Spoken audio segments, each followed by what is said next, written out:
Right, this coming Sunday, 29th of October 2023, I'll be hitting the road extremely early because its film is fabulous in Leicester at the Phoenix Cinema and Arts Centre. The De Montfort University, their Cinema and Television History Institute are our hosts for the day. They have arranged this at the Phoenix and it is going to be a very special day for anyone interested in film. We've got panel discussions and film shows all day, and then the climax of the day at 3 p.m. in the afternoon. It's the fabulous documentary, the film history documentary, Splice Here, a projected odyssey that traces the demise of celluloid film and replacing it with digital projection in cinemas, and the resurrection of film thanks to Quentin Tarantino's The Hateful Eight. I think it's the best film history documentary I've ever seen. I've been watching it here thanks to Rob Murphy, the creator of Splice Here, after screening the trailer at the British Film Collectors Convention in Chorleywood in April earlier this year. And that in fact is the germ of the idea that has led to Film is Fabulous. At the BFCC, John Franklin spoke to me afterwards and said he'd got an idea. How about if he could arrange a meeting with Professor Steve Chibnall, the Professor of British Film at the De Montfort University. I think he's semi-retired now, Professor Steve Chibnall. But anyway, John went in to see him, and John had got concerned during the COVID years about collectors dying with no provision in their will for what happened to their films. Now, some of their films turn out to be quite important. And as an example here is a 16mm reel. Looks quite innocuous really, apart from being bright yellow. But on this reel may actually be the only surviving copy of a television program that went out in America.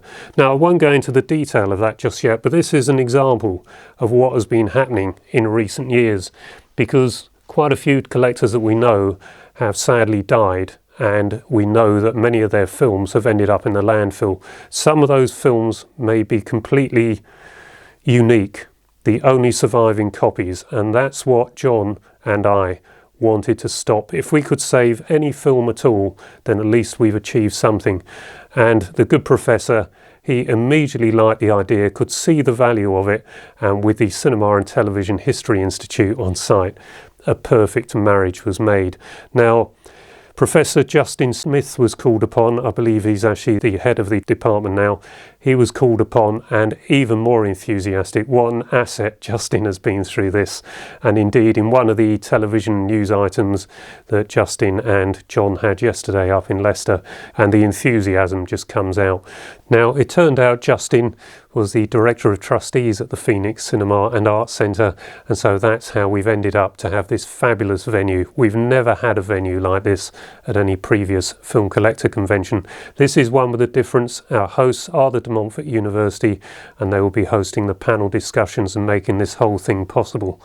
The news items have been featuring some of the missing items that we've recovered and have found in deceased collectors' collections, and their families have made available and will be returning to the BBC and ITV.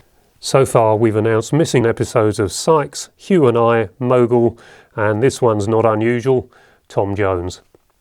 One film that was believed to have been lost forever that we have announced that we have found a copy of, thanks to a film collector, is a 1919 Selznick film, Sealed Hearts. So collectors do have these titles out there.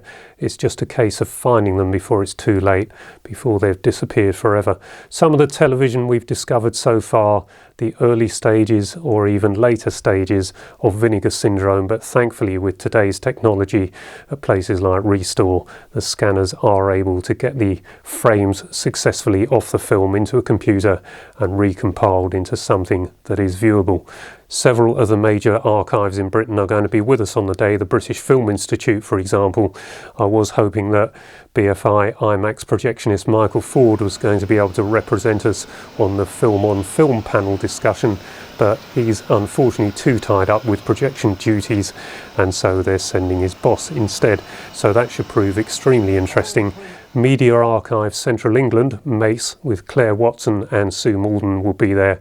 I believe Sue's actually hosting two of the panel discussions, so it all looks set for a very interesting day. And there will be two dealer rooms upstairs. The main dealer room will have Classic Home Cinema, Phil and Denise Sheard, who are bringing along lots of film, so particularly Super 8, and lots of equipment. So If you're young to the hobby or you want to start the hobby, just have a bit of a go with film, then Super 8 is probably the best advised method to doing it, and Classic Home Cinema will be a good place to stop by and look at what will be an enormous display, probably the biggest display they've ever put on at any film collector convention or event in Great Britain. And in the other dealer room, the collections room, there is going to be masses of film on tables for sale. Just come along and have a look in there. 16mm, 35mm, some Super 8, even 9.5, and probably a lot of vintage equipment too, but masses of it. And anyone who collects any film gauges should really make sure they get along even to just go into these two dealer rooms. So looks like it is going to be a packed and interesting day, and the climax will be that screening as supplies here, a projected Odyssey, which of everything that's happening during the day, I think I'm looking forward to that most of all. I'll only be doing one show during the day, that's the Super 8 scope show, and a lot of that depends on my Super 8, my souped up Super 8 projector getting there unscathed. It's got an HTI lamp in it, and it is, we believe, the brightest Super 8 projector in the UK. Now, given that the screen at the Phoenix in Screen 1, I'm not sure exactly how wide that is, but at least 30 feet. That is going to be a tall order filling that. But we have done it in the past. We have projected Super 8 34 feet wide.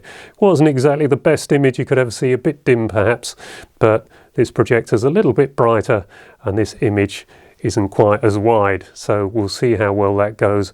Mark Norton and Simon McConway will be handling the other Super 8 shows, and Simon Nichols with his portable Porta Cine 35mm projector will be holding 35mm shows starting at about 11 AM, just after the doors open, on that huge screen. And these projectors will be at the back of the auditorium, so you can come up and have a close look at them, and that's always interesting, particularly if you're a youngster and you've never seen film projection before. So I hope I've done something there to entice you along to Leicester. It's in the middle of England, so it's not that far for most of us, and if you're in the Midlands and you're into film, home movie discs, just into cinema, then this should be the place to come. So hopefully I'll see you there, and until then, bye bye for now.